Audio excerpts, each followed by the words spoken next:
Since time immemorial, the human mind has tried to grasp the infinite.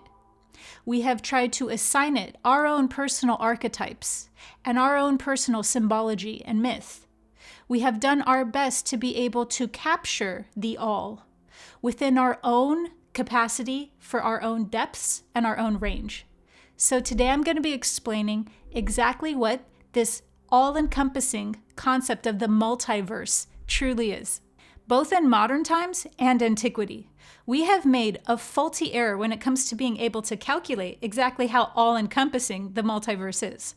Although in antiquity, there were spiritual systems that were more expansive and that did have more of an understanding of just how vast the multiverse is. But especially in modern times, these spiritual systems typically have mistaken this universe for containing within it the entire multiverse. Now, this is really crucial to be able to understand because it is an entirely different concept to view the multiverse as being all contained within this one universe versus the concept of this universe, as vast as it is, being just one composite of all of the different universes within the multiverse. So do you see that fundamental error or that fundamental shift in our paradigm to view this universe that we are currently occupied in, or rather our consciousness is currently focused in, and assuming that everything that is contained within this one universe is what we're calling and what we're attributing to the multiverse. That's not the case. So although this universe is very multifold, there's a lot of different densities in this universe. Some people measure that as 7 densities. Some people view it as 12 dimensions. Some people view it as 10 dimensions, and so forth and so on.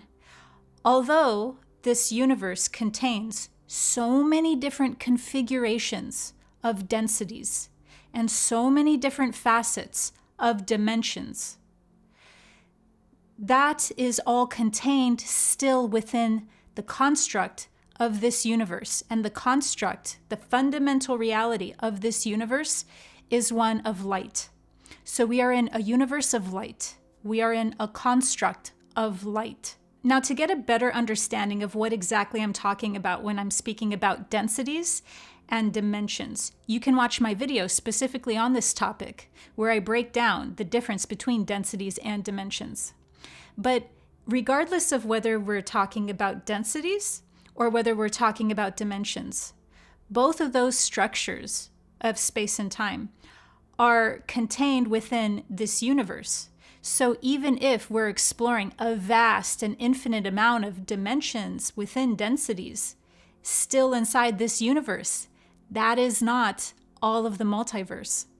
So what's really interesting to know is that even though the multiverse contains constructs of all these different things that the hardware of our nervous system can't really even grasp, right? Because we're currently in the construct of light.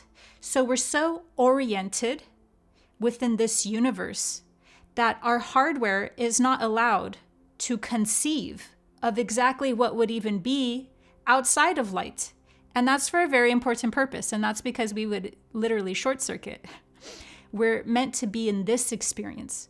We're meant to learn and master this experience. So we're here to master light, consciousness in the form of light. But other universes operate under completely different laws. They operate under completely different natures. So the all, if we're using Hermetic terminology, the all is the universe.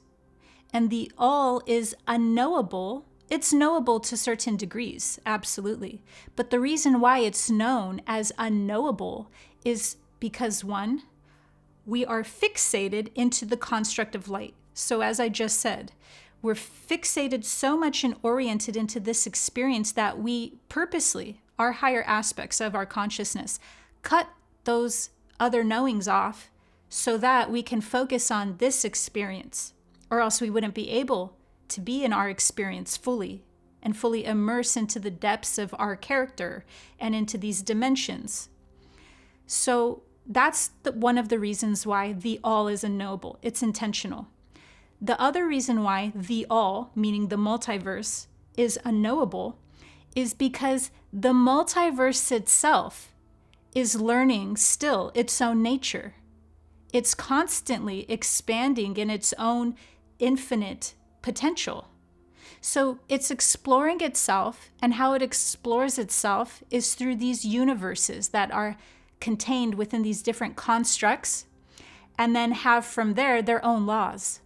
So although our universe specifically of light operates under the laws of the 7 Hermetic principles, which you could watch my collaboration with After School on, the 7 Hermetic principles don't apply to every single form of reality in every single system or even every single universe. It wouldn't even benefit the multiverse, and it wouldn't benefit us as sovereign souls and sovereign conscious creators of the all, since we all are, at the end of the day, the all exploring its infinite nature. It wouldn't serve the higher good of the multiverse to only have 7 laws guard and govern all of it. So the reason why every universe and every construct has different extensions and forms of this is not only to explore its own nature, it's because it behaves differently. It's different attributes. There's different natures involved with that. As Hermes said, it would be repetitious and vain. There would be no true expansion if it were the case.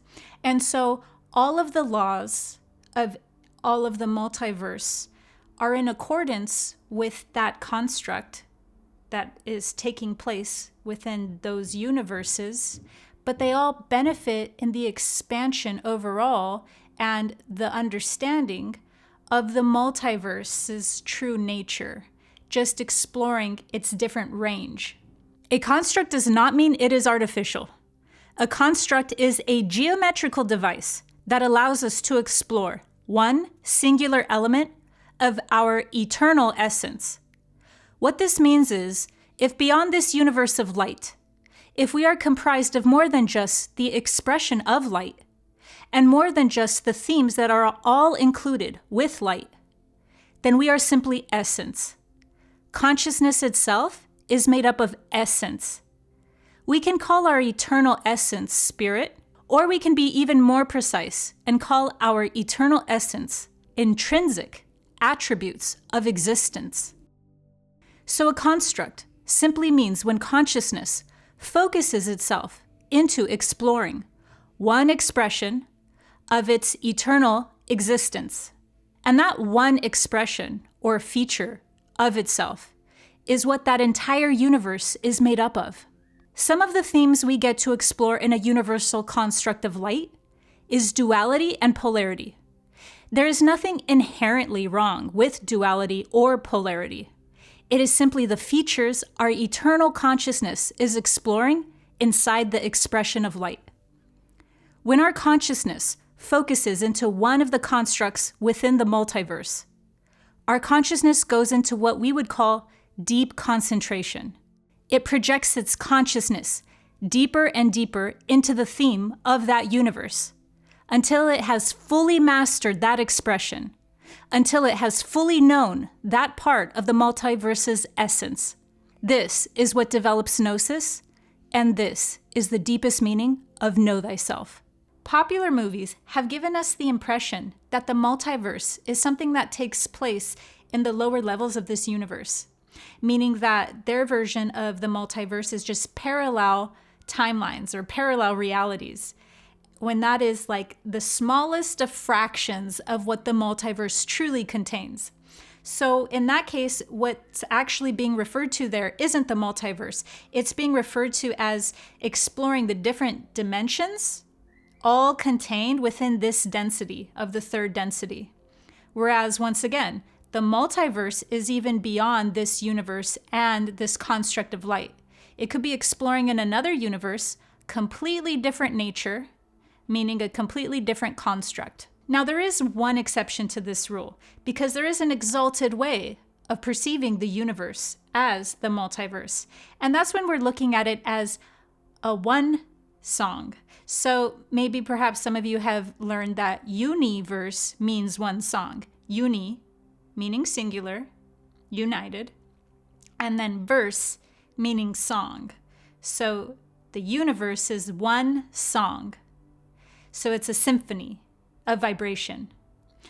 When we're looking at the universe from this perspective, then yeah, the multiverse can encompass this whole perception of this one symphony, this one song taking place, because it's not limiting it to this specific universe, even though it's calling it universe. So it's like acknowledging the paradox of there being a multiplicity, but that is still contained in this umbrella of a oneness. So in that case, universe can be used interchangeably with multiverse, because it's not only confounded to this one universe, if that makes sense. The universe in that case simply applies to the whole multiverse. It's just having an expanded and an exalted way of perceiving it. Therefore, if a person is using universe in that way to apply to the whole multiverse, that wouldn't be limiting and it wouldn't be restricting the term to this singular universe. It can be jarring when we're expanding into this new concept of the multiverse being not only this universe, because the multiverse is something where it triggers within us, or it has the capacity to trigger within us, a deep level of existential insecurity or existential paralysis. If it's all-encompassing and it's beyond our comprehension and even our capacity to comprehend, that can be startling. When I first saw the multiverse with my own 3 eyes, I got claustrophobic. But this is also something that we would be able to allow ourselves to expand into slowly. And by doing so, we will be able to connect and embody the truth of who we are on a metaphysical grand scale even better. This is the heart of knowing thyself. It's knowing thyself as the infinite and the all. I hope this has blown your hardware. Make sure to subscribe to my channel for higher dimensional guidance through spiritual awakening. See you next time.